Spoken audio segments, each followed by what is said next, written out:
I'm Charlene Margot, co-founder of nonprofit The Parent Venture, and we are delighted to have with us today Dr. Eran Magen, who's going to be speaking about a very important topic, strengthening trust and goodwill with your child or teen. Hi, everybody. Nice to see you. Thank you for those of you that have the cameras on. I also want to say you're not getting recorded. On your video doesn't get recorded, only the speaker, and Charlene also. And so don't be shy. It's so nice to see people when I'm talking rather than into the void, or alternately into Charlene and Bev who've heard this before. So let me share my screen and get started. Good. And the format today, like Charlene was saying, is same as usual. I'm gonna try to stop at around 20 minutes, and then we'll have a discussion. And if you have questions or comments or thoughts, that's, I think, the more fun part of the day. So today we're talking about how to build trust and goodwill with your kid. And I just want to start off by saying that good for you for coming. I think it's not trivial at all that you would make time to come and stop and think about your relationship with your kid and how to make the relationship stronger. I think it's wonderful. I'm going to say all kinds of ideas that I have here, and some of them you might agree with and some of them not. Whatever works for you, I hope that you try it out. These are not ideas that I kind of pulled out of thin air. There's a good deal of research and experience behind them, but still, nothing is true for everybody all of the time. And so I hope that some of this is useful for you. Maybe we'll talk about this during the discussion period at the end. So the first question, I'll go over it briefly because I imagine you all are part of the choir and I don't want to preach too much, but is why even bother have a good relationship with your kid? What's the benefit here? And when I think about the relationship, I think about it almost like a bank account, a relational bank account. And the question is, how much credit do you have in the account, right? How strong is a relationship? How much goodwill is there in the relationship? And by and large, the more goodwill your kid has toward you, the easier everything becomes, right? They'll collaborate more. They'll do things spontaneously to help you. They'll forgive us when we make mistakes. Everything becomes easier when the relationship is better. And so if the amount of goodwill is very high, if the account balance is super high, your kids will go spontaneously out of their way to help you. This is fantasy land. Most of us don't live there. I don't live there. But this is the breakfast in bed kind of scenario. Arrive home to a sparkling living room, whatever you can imagine your kid doing for you, that would be amazing. This is sort of at the maximum. Medium good is when you make requests or give instructions and your kid just cheerfully does it and easily, and you don't need to work hard at it, and you don't need to nudge them, and they just do it because they're wanting to cooperate with you. If the relationship account balance is low, but still positive, when you make requests and make suggestions, they'll consider doing what you're asking or suggesting. And sometimes they will, but sometimes they won't. And you might need to remind them more often, right? So this is a little bit of a dipstick test. And you can check, like, where am I with my kid today? And of course, this could change from day to day, week to week.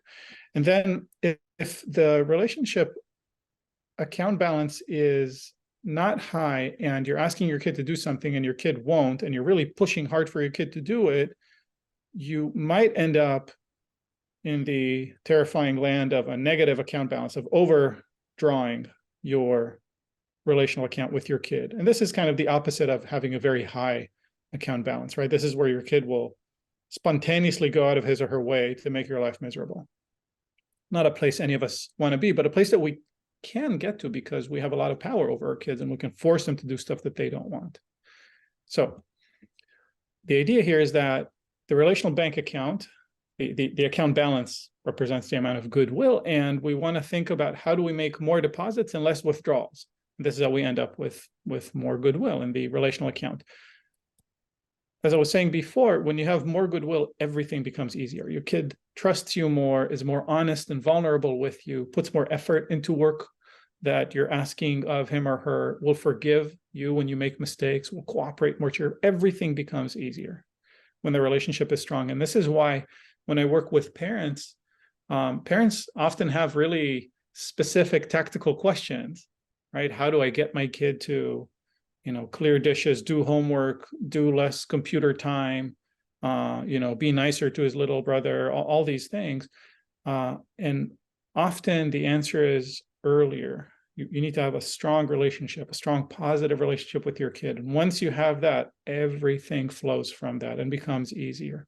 So more specifically, what are deposits and what are withdrawals into the relational bank account? So deposits happen when you're showing your kid that you care about your kid or that you respect your kid.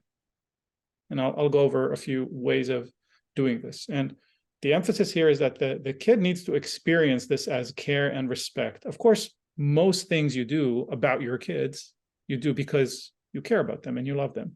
They don't always experience it that way, right? And so we want to make this motivation very visible to them. And also, we want this motivation to be a guiding light for us, how we orient to interacting with our kids. We make withdrawals either by showing them that we don't actually care so much about them or that we don't really respect them, or by asking them to do things that they don't want to do, basically, or that they wouldn't do on their own if it weren't for us asking for it. This kind of, I call this inconveniencing, it's maybe mild language, but hopefully it doesn't get beyond inconveniencing. But this inconveniencing ourselves on behalf of somebody else is part of every relationship. Of course, I behave differently in relation to you, right? Maybe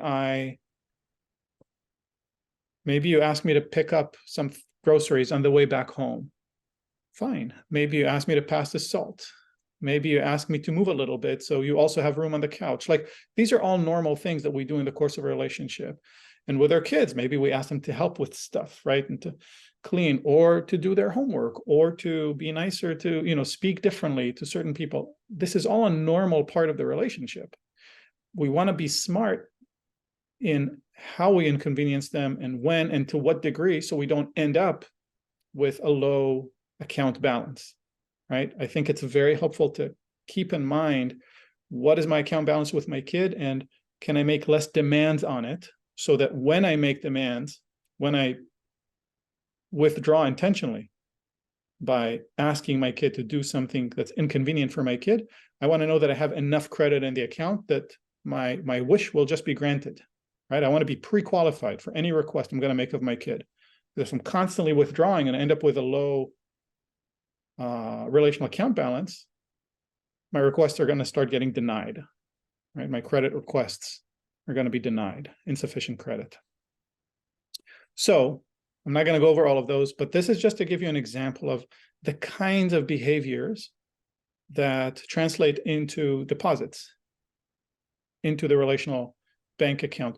A lot of these are things that you already know and you probably already do. I'm saying this just to get this into like top of mind for you, right? But when you thank your kid honestly and take time to do it intentionally, that's a deposit. When you praise your kid well, that's a deposit. And so on and so forth. So there are a lot of verbal things you could be doing. There are a bunch of nonverbal things that you could be doing, right? Watching your tone of voice with your kid and making sure that when you're interacting with your kid, you're really only focusing on your kid and you're not also on your computer while eating an apple as you're walking the dog and so on. So there are lots of different ways to make deposits into a relationship. And I'll talk a little more in depth about a few of them.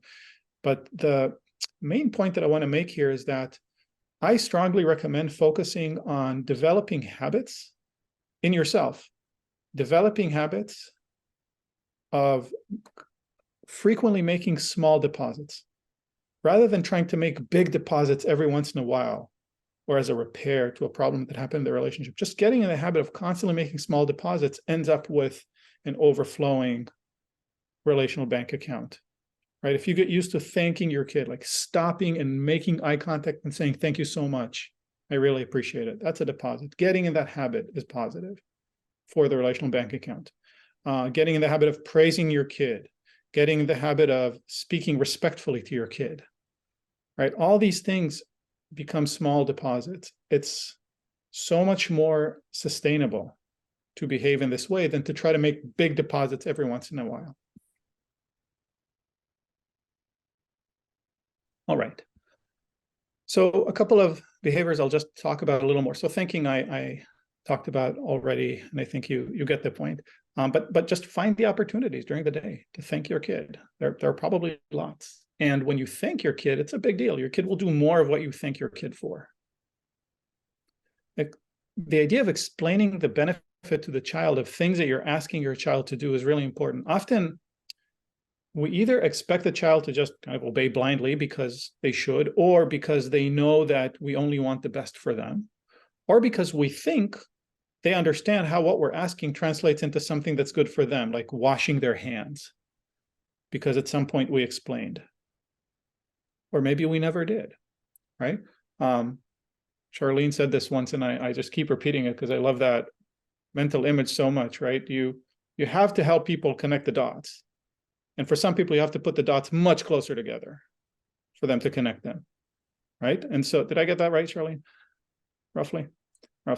And so, I have spoken with my kid many times between the times that he was 2 and 5 about why we cut nails.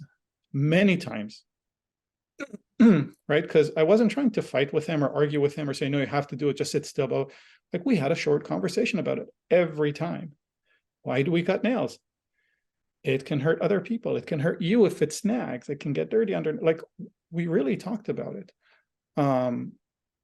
Washing hands, same deal. Doing homework, same deal. Like, it sort of never stops, but eventually they're able to connect dots that are farther and farther away. But really taking the time and explaining patiently and kindly why this is good for them. Not because we're annoyed with them for pushing back, but because, like, they actually don't know, especially if they're quite young. They really don't know things that seem obvious to us, right? So explaining the benefit to the child of things we're asking the child to do can turn something that would normally be a withdrawal into a deposit, because now you're showing respect and care, and you're taking time, and you're on your kid's side, right? Whereas before, maybe it would be something annoying you're asking your kid to do. So explaining benefit to the child, super helpful in mitigating the impact of a withdrawal. Similarly, when you're giving your child instructions, just being respectful goes a long way toward reducing the relational impact. Excuse me, reducing the negative relational impact of asking your child to inconvenience him or herself, right? Saying things like, please, checking if it's a good time for them to do it, right? If there's a task that can be done now or later, maybe saying, here's a thing that is important to do. When would be a good time to do it? Now, after dinner, right? And kind of bringing them in, which I guess brings me also to this idea of consulting with your kid, right? Letting your kid be active in the decision-making and have some ownership and some agency in the process. It's a big sign of respect. Kids really dig it, because the hallmark of being a child, and arguably of being human, is not having power. And kids will do a lot of things in order to feel like they have power. And you can make your life as a parent a lot easier if you give them power, because they no longer need to fight you once you do that. So if you involve them, if you let them make decisions, if you speak to them as though they have some power, right? All these are big things for a child. And again, arguably for any person. So these are some examples of these kinds of behaviors that, if you get into the habit of doing them, translate into constant deposits into the relational bank account. In the nonverbals, I highlighted this idea of one tasking. It's a big deal for anybody to be paying attention to anybody this day and age. I strongly recommend doing that with our kids. Also modeling to them, right? That this is how we interact. We don't talk to people while looking at something else and dealing with something. I mean, sometimes we do, right? It's life, but being intentional about minimizing distractions, being fully present with our kids, big relational deposit. All right, so these are some examples I went over for ways to make constant small deposits into a relationship. So I explained already why I think that making constant micro deposits is more sustainable than big ones. I covered this idea of consulting already. couple other things that I want to suggest for you to keep in mind as you're intentionally working to strengthen your relationship with your kid. One is picking your battles. And this connects to what I said before about how you want to be mindful of your remaining balance in the relational bank account, right? You don't want to draw all the time. Do this differently, do this other thing, right? You pick the thing that is actually important right now and focus on this. Make that request respectfully if you can, kindly if you can, so it's the minimum possible withdrawal. And then reward, praise, thank, acknowledge your kid's good behavior as it happens so you can replenish the account, right? You make deposits right back after you make a withdrawal. Avoid, if you can, I would recommend avoid trying to get a bunch of stuff done all at once. First of all, cognitively confusing, but secondly, and I think more importantly, you're punching a bunch of holes in your piggy bank, right? And Goodwill is just going to start leaking out. You want to be mindful of how much you're getting out at each time. And sometimes, I would say often, going at things one at a time, like today I'll ask this thing, and tomorrow I'll ask this other thing, and next week I'll ask this other thing. It may take a month before you get to all of the things you want to ask and the new behaviors you want to establish and so on. But that month is actually going to be faster than you trying to get all of them done every day in one day. And you're going to end up with a better relationship with your kid, right? So kind of a slow and steady approach. Related to that is this idea of seeking improvement and not perfection in your kid's behavior. And this is important because we can get frustrated too, obviously, as parents, right? And if we want our kid to clean her room or to help clear the dishes after dinner, they're not going to do it perfectly the first time. And if we withhold thanking, or if we withhold acknowledging or praising until perfect execution, till perfect behavior, then we're not going to be thanking and praising for a long time. We're not going to be rewarding them or acknowledging their efforts, and they'll get tired of it and stop doing it because there's no reason to keep going. Whereas if you give them acknowledgement and motivate them on the basis of small incremental improvements, they'll keep trying. And I'm not saying that you should say, oh, that was perfect, when it was not perfect. But you can say, so much better. I love it. Thank you for putting such great effort into it. Right? How about next time we also, this is kind of a teaser for another talk that I do here sometimes, this idea of how to help kids build good habits. But this is the essence of it, right? You seek improvements, not perfect behavior. You consult with them about how to get better, slowly. So you set the goals together with them, and then you reward them for achieving those small, fairly easy steps on the rung that eventually leads them very far up from where they were before. Also, it's really good for us to be able to acknowledge improvements rather than perfection, because then we feel like something good is happening. Because if we keep waiting for perfection, we get discouraged because it's never coming. But if we can actually learn to notice the progress, we feel better too about it. And then easier for us to reward the kid. And then the kid feels good about it too, and so on. In terms of minimum withdrawals, I think I spoke about this almost enough. So I'll say very little more. The idea here is that, again, withdrawals are necessary in terms of inconveniencing your kid. It's just going to happen. It's almost never necessary to show disrespect or disregard to your child. That is just unnecessary withdrawals. Those, I think, can be largely eliminated. Inconveniencing your child, asking your child to do something your child wouldn't normally do, that's going to happen a lot. So the question is how to do less of that. And the basics are: do it respectfully, do it with care, consult the child as much as possible, be considerate of the child, suggest other ways to do it that might be more convenient for the child. You can still insist that it happens, right? But you can. It's a huge difference between jumping into your kid while your kid is playing some computer game, unplugging their computer, saying, clean your room right now, I'm not kidding. That's like on one side, and that's going to be a huge withdrawal. And the other is to open the door, see your kid is on the computer game, shut the door, just not do anything, and then wait till dinner. And then when dinner rolls around, tell your kid, I was going to ask you before, but you were playing a computer game. I knew you were really into it. So I waited until now, but I want to talk with you about cleaning the room, right? When's a good time to do it? And I think it's very important just to keep it clean so you can find your stuff, because sometimes they get lost and you get upset, right? And also I don't want it to get dirty because frankly, eventually somebody can get sick. And so when would be a good time to do this, right? Totally on the other end of the scale. Same request. Might happen later. But same request, better result, better for the relationship. So that's an example of trying to minimize withdrawals. And then lastly, I don't know about you, but when I'm tired, I'm a monster. When I'm drained energetically, like I am not pleasant to deal with. And so the more you can recharge your own battery, the easier it will be to be the kind of parent you want to be. And it's very legitimate to take time intentionally to just disconnect, right? Unplug as far as drain goes and recharge in whatever way works for you. That will help you be a better parent.